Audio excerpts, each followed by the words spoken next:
The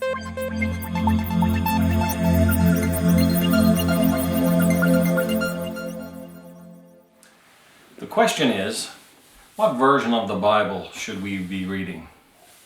A corollary to that, I also get asked another way, is the King James Version the only authorized version? Well, that's two good questions.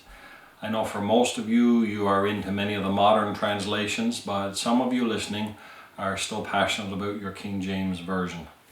So let me talk a little bit about the history of the English Bible and the translations. The Bible was written in the original manuscripts, and we don't have any of those anymore. The Hebrew Bible was completed before the time that Jesus came and lived on the earth, and the New Testament was completed by 100 AD for sure. The earliest manuscripts we have, or fragments even of a manuscript, are a couple of hundred years after that. And so we have really put together our English Bibles based on the most complete collection we could find of copies of the original documents. Now, for those who are King James only, you may or may not know this, but the King James is not based just back on the original manuscripts. The King James was based actually on the Bishop's Bible of 1568, which was based on Coverdale's Great Bible of 1539, which was based on Tyndale's Bible of 1525, which was based on Erasmus' Bible called the Textus Receptus of 1516, which is based on St. Jerome's Latin version of the Bible called the Vulgate, which was commissioned by Pope Damascus I in 382. So the King James itself had a long history before 1611. You may be able to see here a history of the Bible which starts off with the original manuscripts and goes right on up through to the present day. This is our most current translations of the Bible, like the NIV or the NRSV. They tend to go right back to the original manuscripts, including the Dead Sea Scrolls that we found in the 1950s.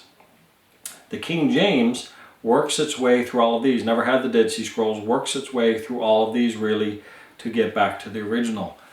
So I understand some of you love the King James Version for its beauty and poetry. In reality, it's been used so much we picture God now speaking in Elizabethan English. But you should know that the original manuscripts of the Bible, when Peter wrote and Paul wrote and John wrote, they were written in the very most basic common language of the people. It wasn't 400 years old. It wasn't a little bit hard for people to understand. Peter's Greek, Peter's a fisherman. It reads like somebody who's a fisherman from Long Island or Trepassey or one of our other coastal areas. He speaks just like a fisherman would speak, and his books read just like that in the Greek. Luke's, however, is very polished, more like a doctor. So we see this in the Bible. So people sometimes fall prey to these chain things that go around on Facebook, which says HarperCollins owns the NIV now and they have taken 45 verses out of the Bible. Well, compared to what? Compared to the King James. Well, when did the King James get to be the only standard by which we measure anything? And the fact is, the reason the NIV and other translations don't have these 45 verses is because as we went back down the chain to the very beginning, it turns out they're not there. Does that make the King James wrong? No, not really. These verses typically are of very little consequence in terms of the overall gospel, and they're very often just small additions that help explain a story. So it's not like the NIV has taken out 45 verses. The better question is to ask, why are those 45 in the King James? King James is not the authority.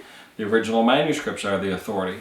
So that's really what's happened with Bible translations. We have translations now that have gone well past and earlier than 1611 and have tried to get back as close as they can to the original manuscripts.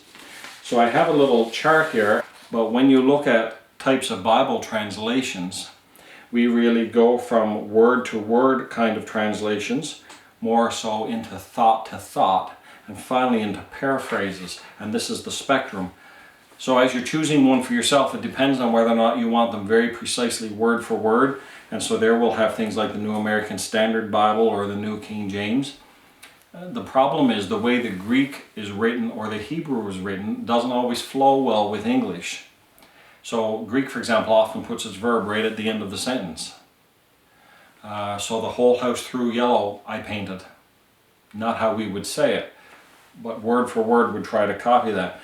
Then we have thought for thought, which are versions like the New International or the New Living Translation, which says what was Paul saying there in his Greek, and then we will say it that way in English.